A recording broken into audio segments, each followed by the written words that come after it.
Welcome to the Life Coaching Podcast, your go-to source for inspiration, transformation, and actionable insights. I am your host, Gonzalez, and I am thrilled to have you on this journey towards personal excellence and empowerment. In each episode, I dive deep into the realms of life coaching, wealth creation, and personal development, sharing transformational stories from individuals who have achieved significant breakthroughs in their lives. Whether you are aiming to redefine your career, improve your relationships, or discover your true passions, this podcast is your partner in unlocking your full potential. Join me every week to hear from thought leaders, experts, and everyday heroes who share their practical strategies and heartfelt stories of success. If you are ready to unleash your potential, let's get started. Hello, everyone. Thank you very much for being here with me today. Today, I have a special guest. Is Milford Wade. He is a young man, father of two wonderful teenagers, and the story that Milford brings to my audience today is extraordinary. He saved his marriage through internal family therapy. Actually, internal family system. And what Milford did was absolutely amazing. Milford not just saved his family, he recovered the connection and the relationship with his kids, and also he jumped to the street to preach about the internal family system. He became a coach, and he is helping people to recover their own relationships, their marriages, to improving the quality of the life of those families through the internal family system. Milford is a passionate man, a passionate coach, and he wants to share his story today with you all. So welcome, Milford. Welcome to the Life Coaching Podcast. Hello there. Hey, what's up, Angel? Thank you, Milford. I want to know, Milford, a bit of your story. So I know that you are an extraordinary coach. I know that you have been working hard on making yourself a great and qualified coach who is able to help people to recover and improve the quality of their relationships. But I want to know more about you, about the person, about the human being, how this transformation happened. The transformation happened through different decisions that me and my wife were making. I don't like arguing with my wife. I don't like seeing my kids hurt or not being understood. With handling my kids and handling with my wife and different decisions, I don't like where we're not on the same page and I'm not speaking clearly to them. So if I don't speak my emotions very clearly, I can be telling you something and you could be picking up something totally different. And that's what was happening a lot. And my wife was very gracious enough and very kind enough to be patient and let me understand that the things that I was saying to my son, I was speaking good stuff to him, but it wasn't coming across the way I thought it was coming across. And a lot of the stuff that I was saying to him was really not coming from a place of loving him and letting him know how I felt about him, but it was coming from a place of anger and hurt within myself. So I was expressing hurt and anger through knowledge and teaching, which was not good for him. And especially for my daughter, she's my baby. I love my little girl. But at the same time, it seemed as the message I was showing her, giving her knowledge, and the teachings I was giving her wasn't coming from a place of this is the knowledge and preparation for you to grow up. It was more coming from a place of I don't want you to be hurt like I was hurt, and I don't want you to go through the things that I was going through. So I would put my convictions and my pain and my struggles in a message through that so that she can grow up kind of in a safe place, which wasn't safe for her at all. And as well as my wife, the message I was sending to her was, I'm hurt. I'm ashamed of what I've done or what I've been through. I hold shame within myself.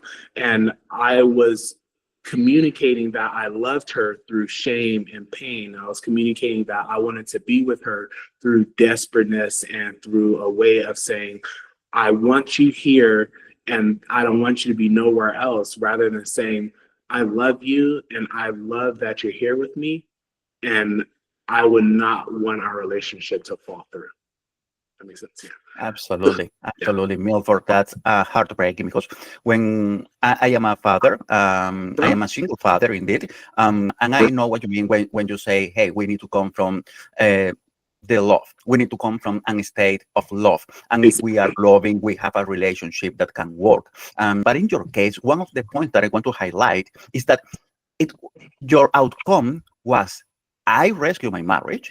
I I am coming back from the love state, but I am also coming back for the relationship and the quality of the communication that I want to experience with my kids, because I want them to live in a safe environment, and Yeah. they grow knowing and being certain about what a family is in that Yeah. particular matter. And I admire that, because I know that many couples in the US and here in Australia as well experience these issues and end up finishing separated and with an endless list of Yeah. those in the justice system and in different areas of their own life. So Yeah. how you turn this into a learning for you and into a positive outcome for you and your family?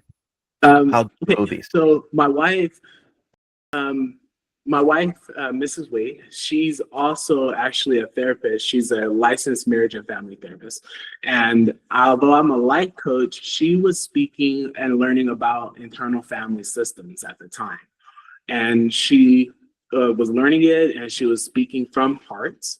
Part of her is based off of the mind is multiple in parts. So as I was going through situations, a part of me would feel angry with her, but yet at the same time, a part of me would still be in love with her.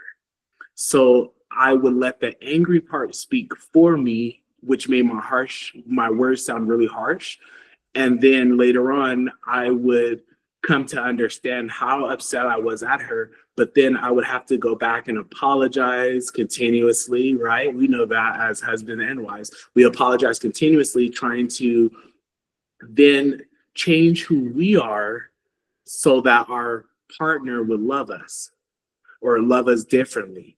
And I learned that when I was speaking, when I learned IFS because I found some of her books, and I was wondering, like, what is that? And she was telling me about different traumas that I had when I was a kid that I actually didn't believe in. For a long time, when I didn't know IFS, I didn't know coaching at all. I actually put down trauma, and I didn't even look into it because I thought, well, that's psychology, that's trauma. I don't know nothing about trauma. I don't have trauma. But then as I learned IFS, I started being able to do this kind of work on myself. And that's what gravitated me towards it, because it was a therapy style that I could do in my own car. I could do in my house. I can do sitting next to my wife, sitting with my kids, or on a podcast. I could do it anywhere. And once I started seeing that I had certain traumas and certain triggers and certain stressors, then I really wanted to come back and not have to have her hold my emotions, or not have to have her be put with burdens on her, because those are for me to carry. That's not for her to carry. It's not for my wife or my children to carry my past triggers and traumas. And I learned that as I was growing up, because we had our kids, I was 19, my son's 16, and my daughter is 13.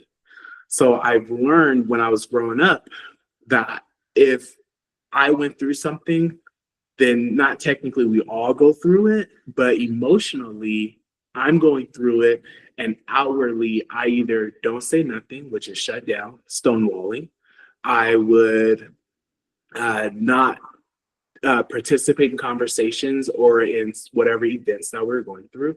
I would put shame on the family in certain ways or react very angry to my wife or to my kids. And I started learning internal family systems. And then I changed my conversation style of speaking from, well, I'm so upset and you did this and you did that to hurt me, to, hey, a part of me is really upset And I think it's because when I was 10 or 11, I saw my mom and dad go through this, or I saw my brothers do this. And that part of me, that inner child, is really hurt right now. So I need a moment to be able to connect with that inner child and take care of him. And then we can start talking again, or we can come back to the conversation. But it was a lot of work. It was a lot of work to be able to show myself different. So from the 19-year-old then to the 35-year-old now, it's just been a lot of work in between of how I learned to communicate with my wife and communicate with my kids and things like that.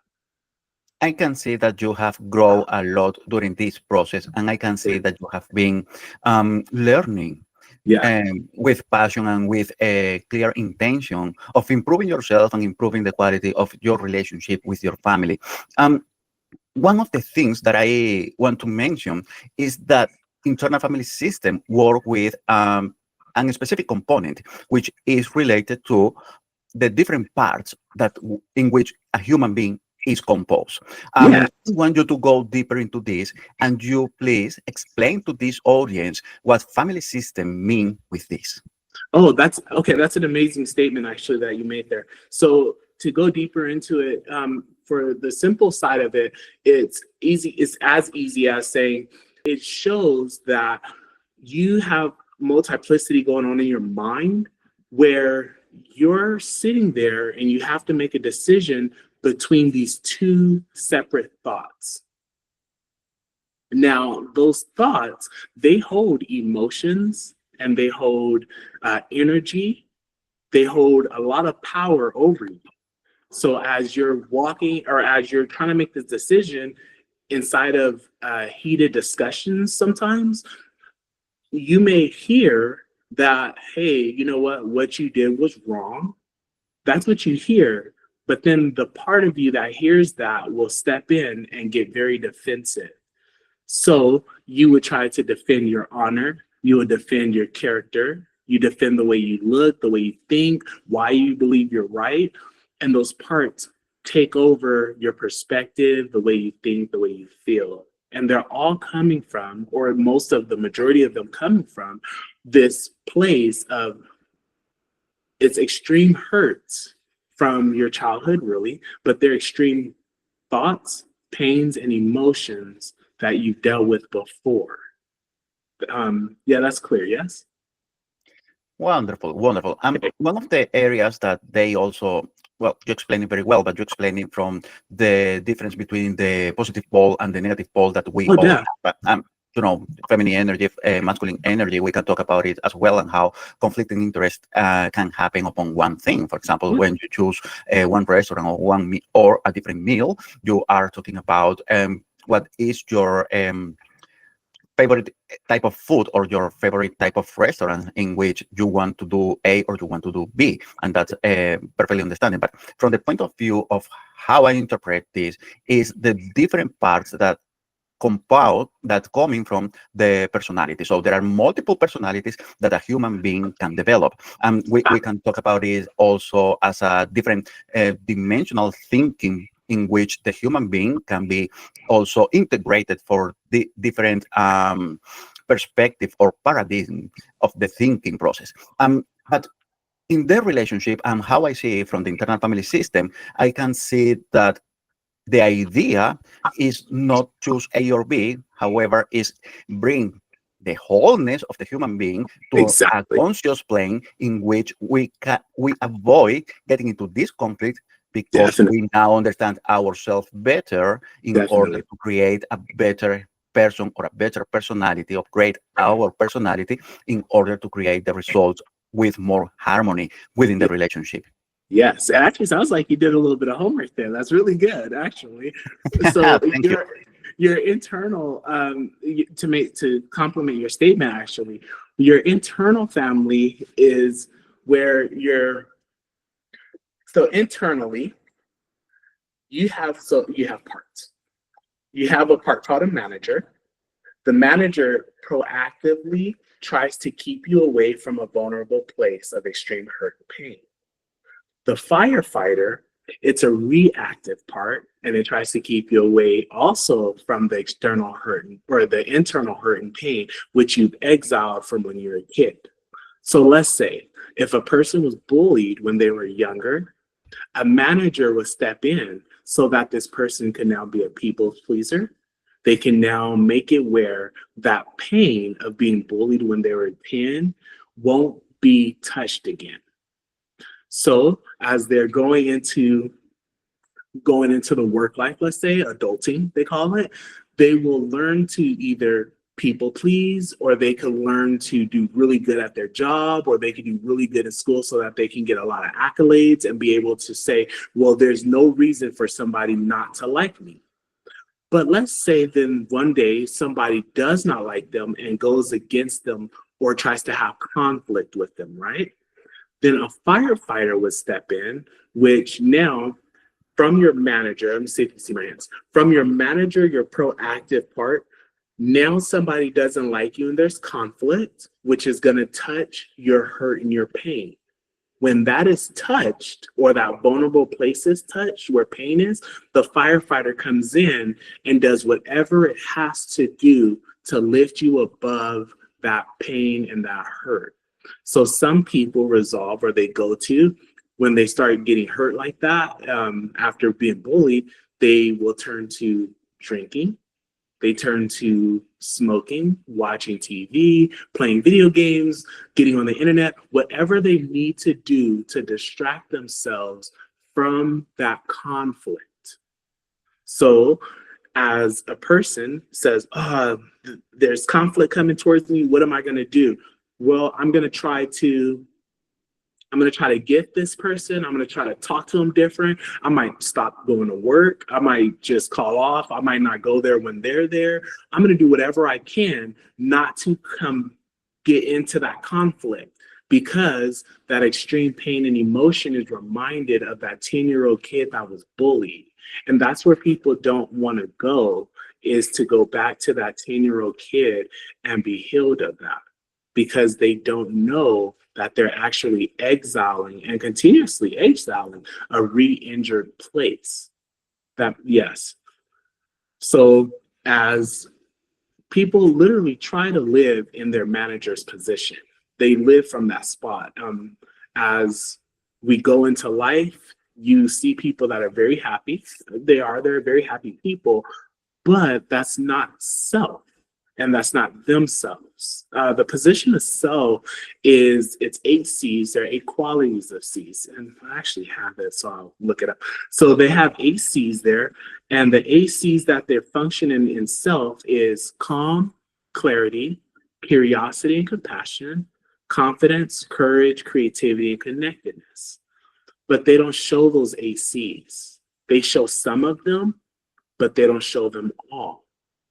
It's part of the personality, or it is part of how human beings operate. Because, for example, it's when you are in a relationship, whether it is a romantic relationship or could be a friendship, or could be even the relationship that you have with your colleagues, you don't show every single aspect or component that psychologists say during the interaction. In every day, you drop something, you drop the calmness, and you drop the clarity, or any other component that integrate yourself as a human being within that relationship, within that interaction. So in that particular matter, I would like you to go a little bit deeper and how, what is the expectation? Do we have to focus on trying to ensemble ourselves, showing our 8 C's every single time to maintain a functional, loving relationship? Or it is okay that we actually try to be the best that we have, whether we are conscious about the 8 C's or whether we just try to be a great human being? So that's what's so beautiful about internal family systems. I'm going to say IFS. That's what's so beautiful about IFS, is because we understand and we allow people to understand that you're not going to always function in self. It is what it is. You're not going to function in it all the time. But when you know that a part of you is coming up, then you might want to see where it's coming from. So as And hopefully maybe later we can do an experience and I'll show you actually how it actually works out. I'll show you, you'll get the feeling of it, and you'll get a feeling, you'll have the full experience. It's a very beautiful experience.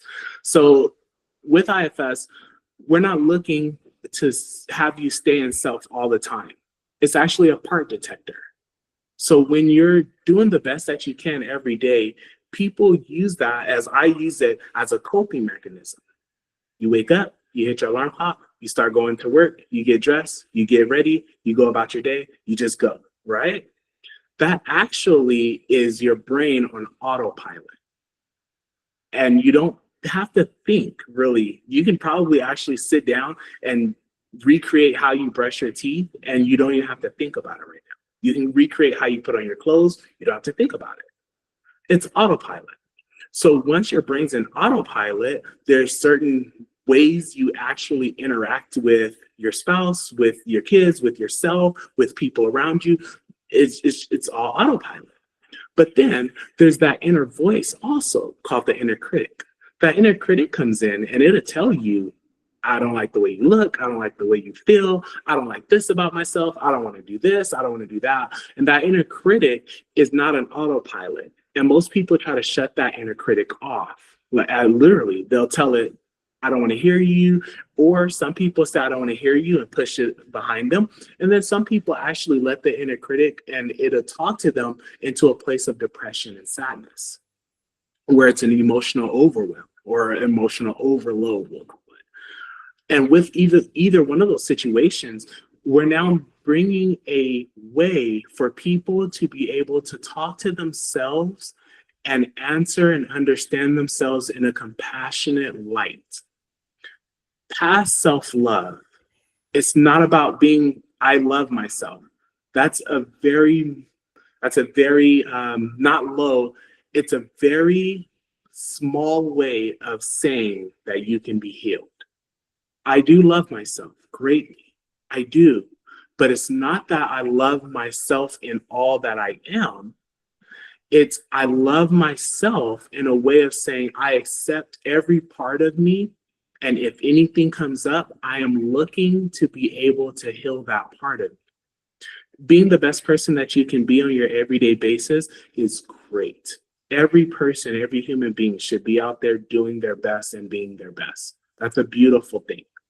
But where IFS steps in is, while you're out being your best, you know there's parts of you when you're reacting that makes you feel like you're 10 again, or you're 20, or you're 15. And we all have those small glimpses for some reason, and we don't know where they're from and why the mind makes you think of them that way. Notice I didn't say brain, I said the mind. The mind will make you feel like you're certain ages, and the brain doesn't know the difference. So when you're reacting to situations as you're out and about, the mind will shift and remind you when you're 10 and put you in a position where you're afraid, the fight, flight, and freeze response, and you'll overreact. It seems like to you, it's not overreacting, but then later on you think about it and say, man, why did I react like that? It's because your hurt was triggered. Your nerve was very touched just now. And when you think about it, people don't know how to heal that. And that's when I want to bring IFS to whoever, I don't care who it is, because there is a healing out there. And you don't have to go to a therapist to heal yourself or heal. You don't have to go to a coach to be healed. You don't have to go to nobody to be healed. You can heal yourself right there. You can do it. And then being in self, or being self-aware anyway, and being parts aware, it only makes it where you're gonna be who you're actually meant to be. It's not, I'm trying to be better or I'm gonna be better. It's I am better, and I know that I have parts of me that are triggered right now. And I know how to handle that later. I can handle myself differently. Wonderful, wonderful indeed. And I'm glad that you mentioned all these components within the IFS, because there are a lot of material that we can start breaking down into pieces and analyze as an isolated component. For Oh, yeah. example, when you explain that the inner child start reacting instead of just making yourself aware and the type of response that you want to say in reality, or the kind of response that you will give in, Yeah. from a different perspective, from the adult perspective.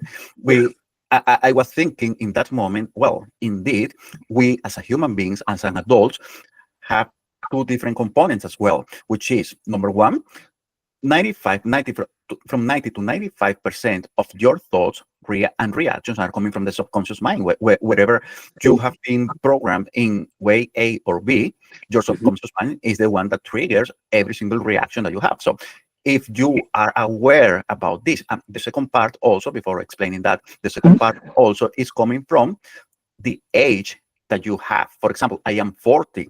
Once I pass my 30s, my 30K, I start basically repeating a well-rehearsed past. And this past, it's also shaped according to my belief system, my whole identity, and all my experiences. When you mentioned, yes, you react from your 10 years old or your 15 years old or your 20 years old, indeed, you are repeating that past, because that's exactly what has been installed in your subconscious mind. And that's the importance when we become adults and we pass our 30s, 35, 40s, and so on.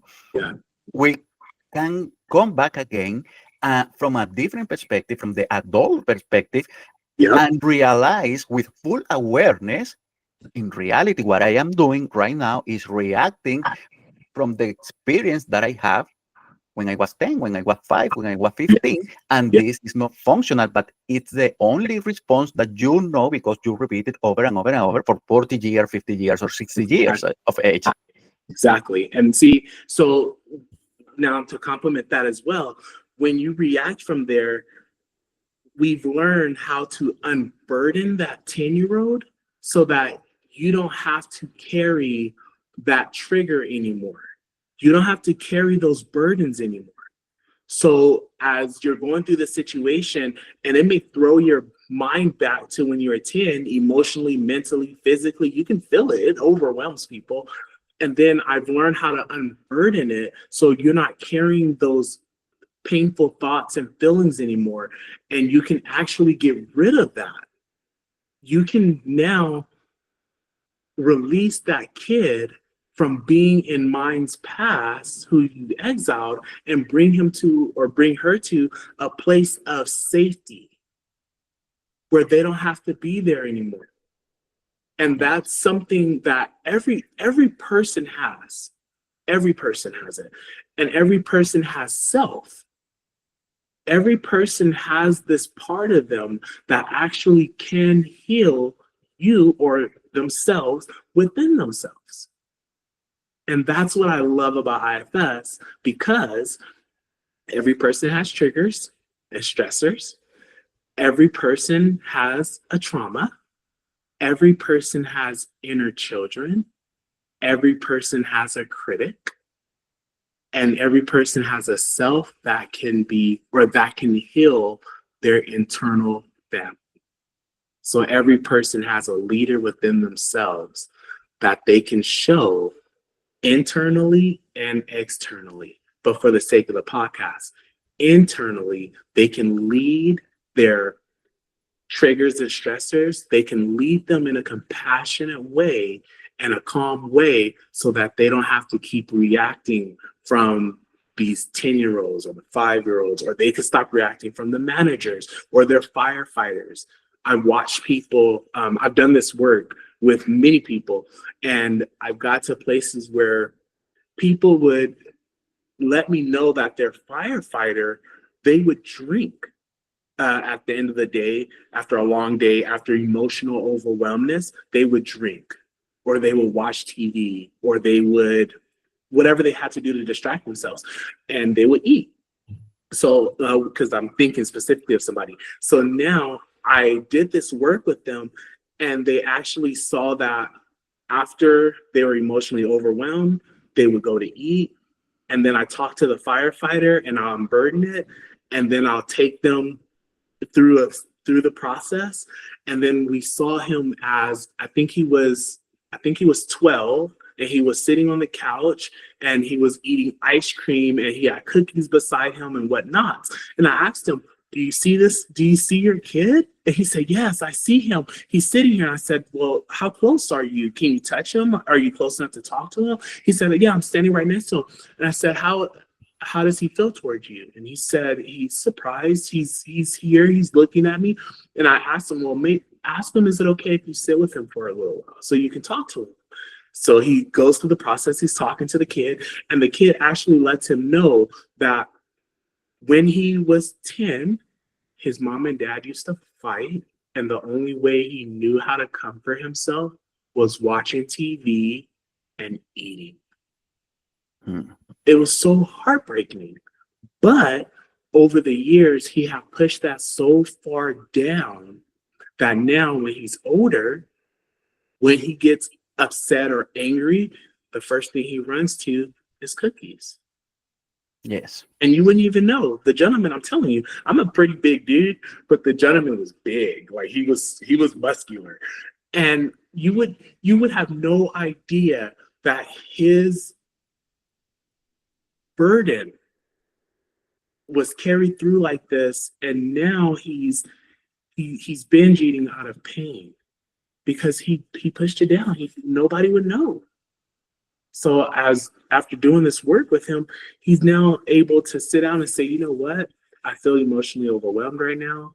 And I don't want to run back to eating because I understand that when my mom and dad used to fight, this is what I would do. And now he knows how to handle his emotions differently now. Right? Yeah.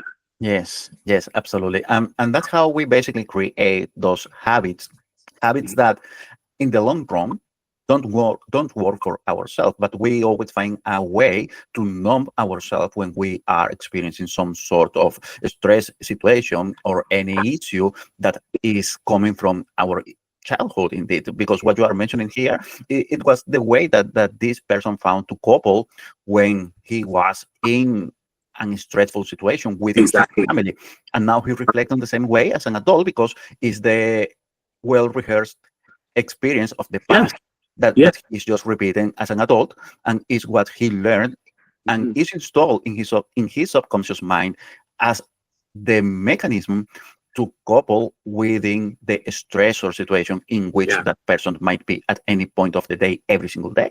Yeah, exactly. And I personally, in my heart, I don't want, okay? Now I'm speaking from being in my marriage, being with my children, seeing people on the streets, doing this work with a lot of people, like a lot of people. But in my heart, I do not want people to continue to use the coping mechanisms that they've been using subconsciously and consciously, knowing they don't work. But they don't have another way out. They learn how to emotionally regulate emotionally, and they can say, oh, this is happening, but they don't know why it's happening. They don't have a why behind it. So if you don't have a why, how many people go back to doing it again? Yes. Or if you don't know what's going on, you can't stop it. So then I've learned IFS, I can't sit back and see people knowing I can't sit back seeing people knowing that they're hurting and not put my hand in and say, look, we have the antidote. We found it. It was created by Richard Schwartz, and I'm just thankful that he found out and did it, but we found it. And you don't have to live another day like this. Wonderful. I love it. Just to add to what you just said before, if you already know that you are repeating a behavior that is not functional, but you don't know anything else to do, what's the best option that you have? Now that you are aware with it, probable is to find a different way to do to act, to respond, because you understand now that this mechanism that you have been using is actually causing harm instead of bringing any solution. Exactly. Am I right? That's very true. So with even changing it, let's say I learned to change the behavior, which I have. I learned to change behaviors. But I've learned to change behaviors, but that doesn't stop it from coming up another time. So I've changed my behavior, but it'll come up again. They call them weed heads, right? They come up and pop up slowly, and then they kind of go back down because you're like, oh, there's that behavior again, and try to swipe it. Let's say, even if you have a different behavior, I want to help people know why they do it.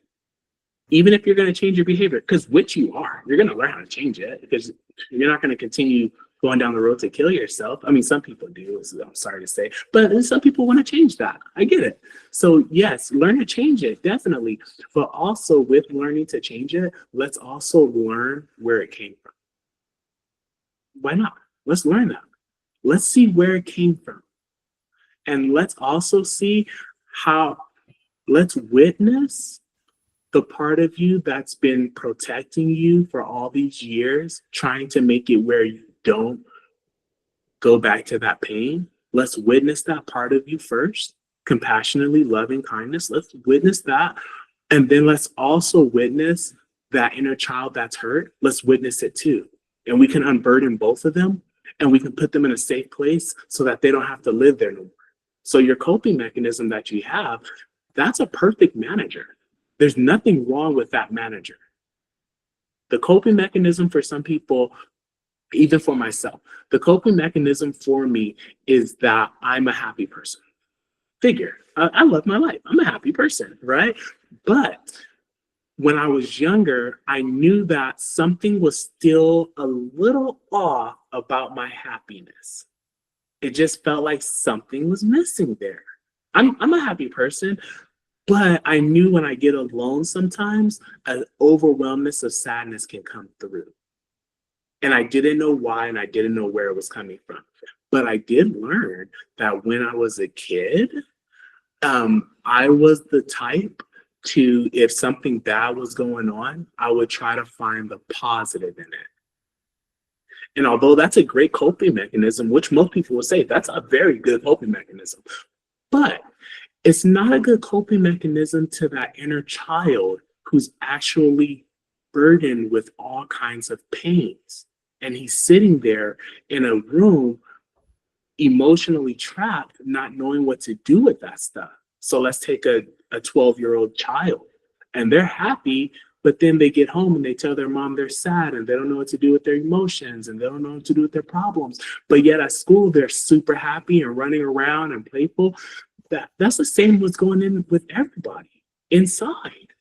We're happy on the outside, definitely. I'm a very happy person, but what's going on behind the scenes, emotionally and mentally, are sometimes forgotten, and they're pushed down, and they're not let out because they fear that they may be shamed, they may regret it, they may be looked at different. So they need a safe space so that they can be able to be loving and guided through a way that they can release this burden. See, okay, so the one thing I will say is with these inner children, you're not being healed by your coach or therapist. Your coach or therapist is only there to ask questions. We ask these powerful questions so that you can look internally at yourself and you can heal yourself. It's self-healing. So when you heal yourself, it's not that you have to look at your therapist and say, hey, how do I do X, Y, and Z, and how do I do that? You honestly have the answers within yourself. That's why it's internal, family. You have your answers. And people don't know that because they've been looking for external healings and 10 steps to do this, 20 steps of doing this, and we'll read this book more, do these steps more, when actually the healing is right inside of you. It's right there. It's just covered like if the clouds covered the sun. Once those clouds move, the sun's right there. And so is self. Your self is right there. It's just covered by all these different coping mechanisms that you have, that you've been working with, that you've been functioning, these different distractions emotionally and mentally that you've been using. And it's not that I'm tired of it.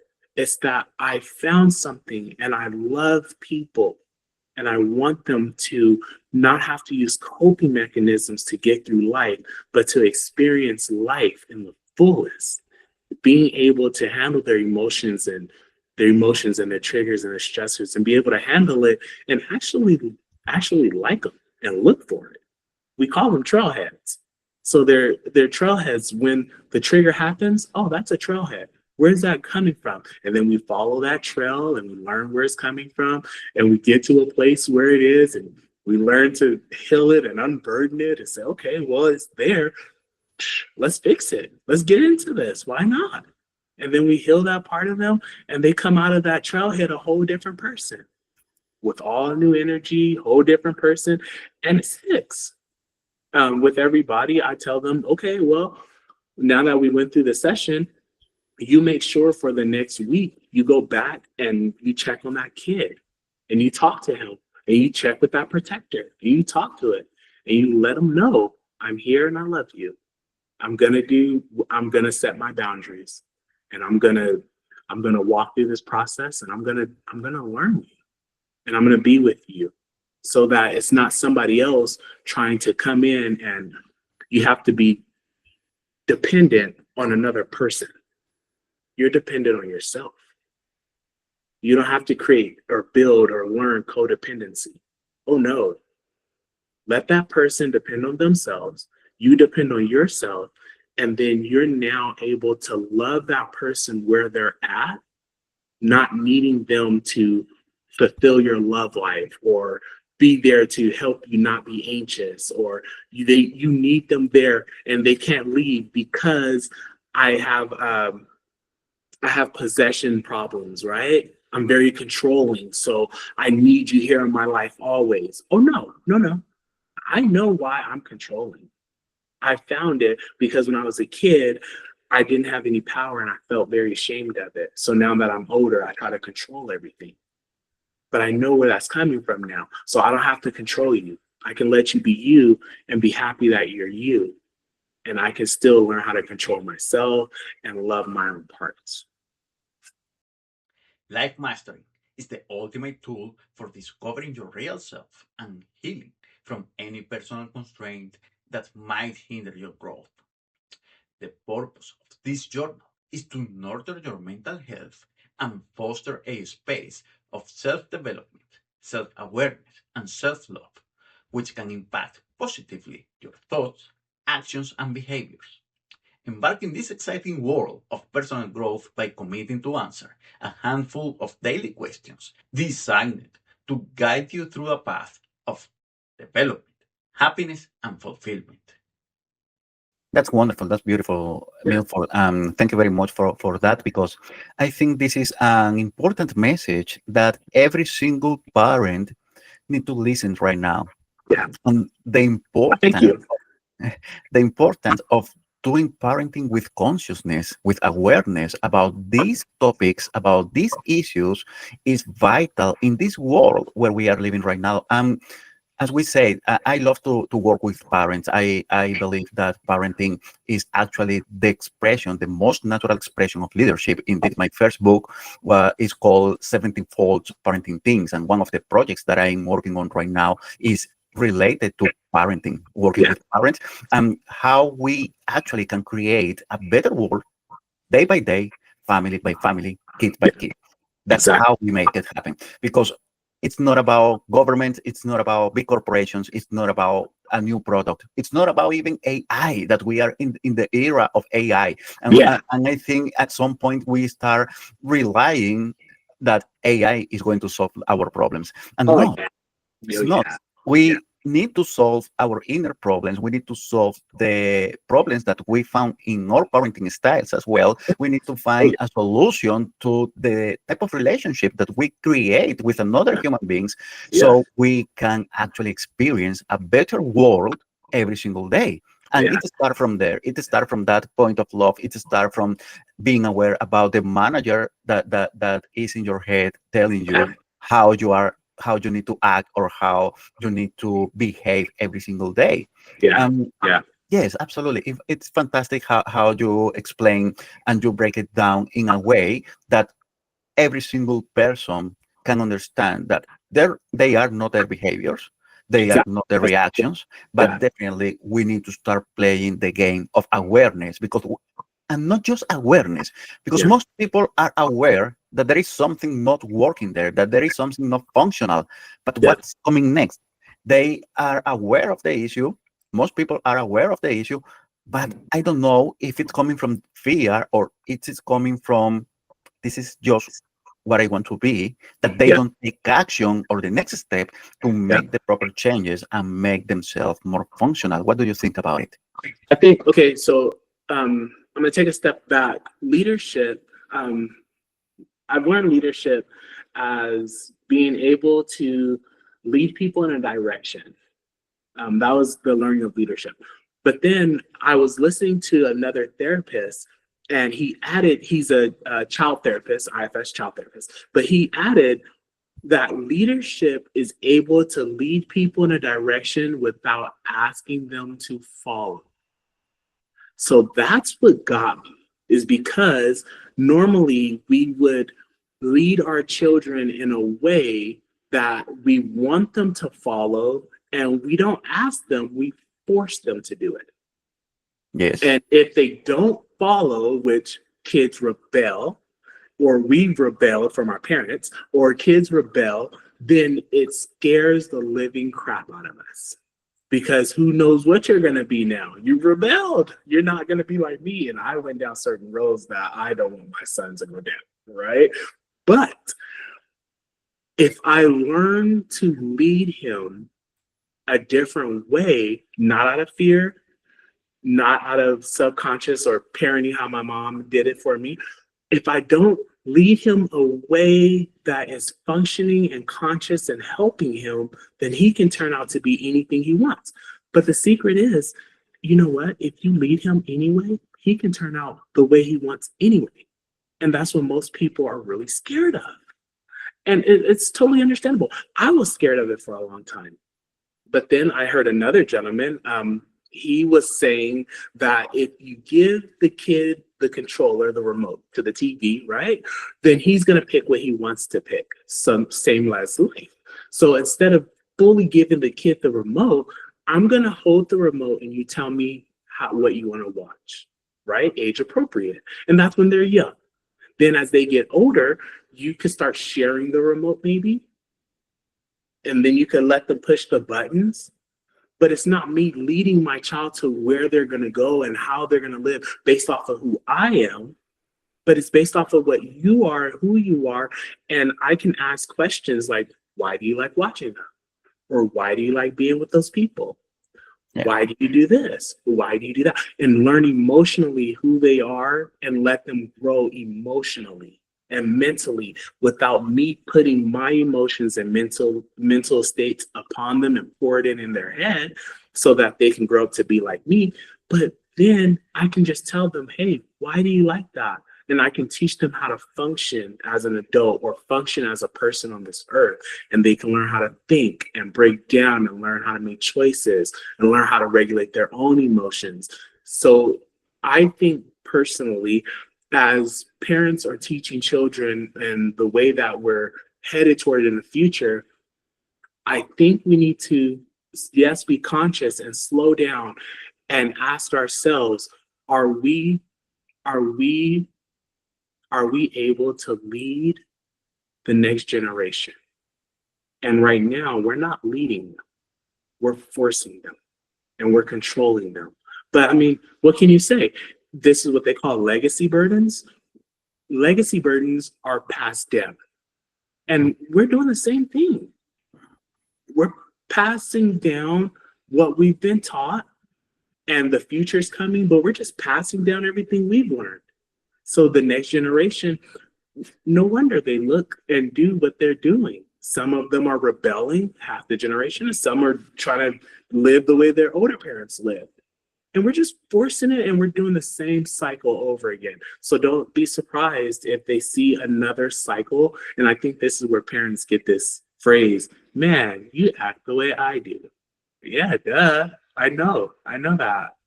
I know why you act that way. It's because I taught you that. All right. Well, did you teach them that out of a burden? Or did you teach them out of love? Did you teach them that subconsciously or consciously? Yes. And most people will admit it's, most of our stuff is subconsciously. And then they walk around with stress and anger, and they don't know what to do with it. They bottle it up, put it under a rug, hide it, try to control it, manipulate it, but they never learn how to heal it. So when you teach them, I could heal that. I'm gonna show you that you don't have to walk around like that anymore. And I could actually let you grow and be you. And you be your own emotions, your own thoughts, and it's okay to be angry or be sad, or it's okay. That's totally fine that you have your own emotions. But let me help you regulate your own emotions. Not my emotions, your emotions. And I could be there. Fantastic. I could be there as a caregiver, and I can be there for you and understand who you are as a person and let you be you, and I can still hold space for me while holding space for you, and you be able to express yourself, and I'm able to express myself in a very respectful manner back and forth. That's fantastic. That's fantastic, Milford. I totally agree with you in that particular matter. I think that's one of the vital roles that Generation X and Z are playing right now in this world, because it's a generation that in certain way start practicing in a massive way, with a massive expansion, this role of being aware about our emotions, about our state, and how we can actually not control or dominate, but be in peace with ourselves, different from the previous generations in which they were told one way, and as you properly explaining, it just passed to the next generation and the next generation. So I absolutely agree with you on that. Before we call to the end of this episode, Milford, I want to make anecdote about your own path, because you told me that you jumped to the streets once you learn about IFS. You jump on the streets and you start stopping people everywhere, trying to bring them knowledge, wisdom, and advice on how to resolve their issues just right there on the spot. I think that's absolutely hilarious. I want just to tap on that and tell your experience regarding that. Some people, I'm in Utah. Some people were very put off by it, and some people were very open to it. So it's a 50-50 game. With the people that are open to it, they definitely experienced transformation right there on the spot. With the streets, I realized it was working on myself. I saw that it was working in my families. So the next thing I thought was to go ahead and do it with people everywhere.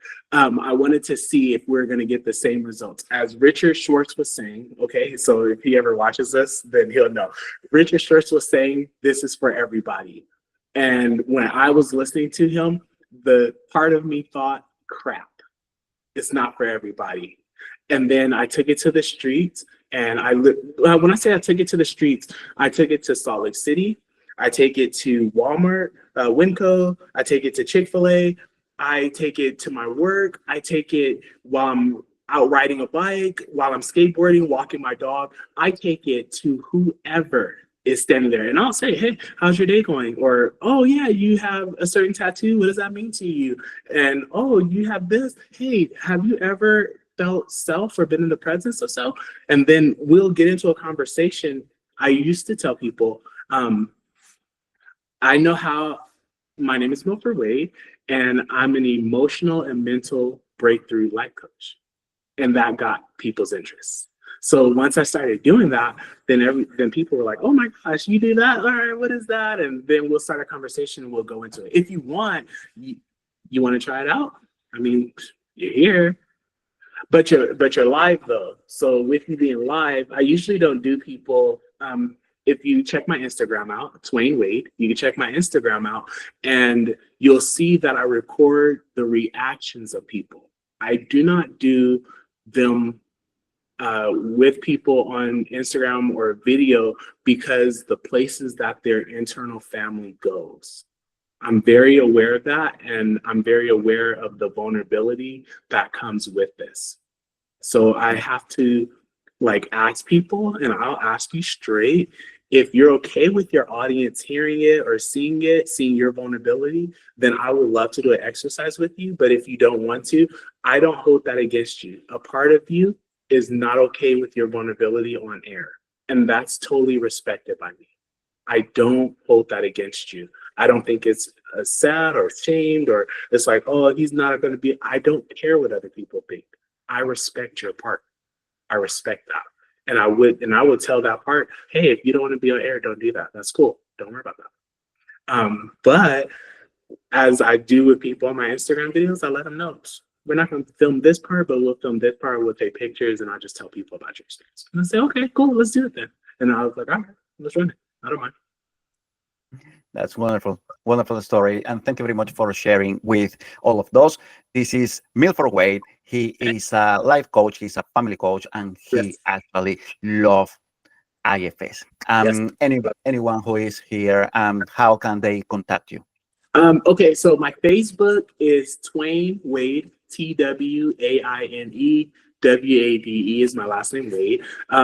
Onus Lifestyle Coaching, that's my Instagram as well. You can check me on Instagram. Hopefully you'll hear me on more podcasts.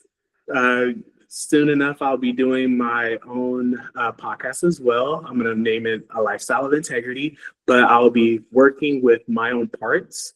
And I write dialogues and stories about my parts. So they're really going to be my parts.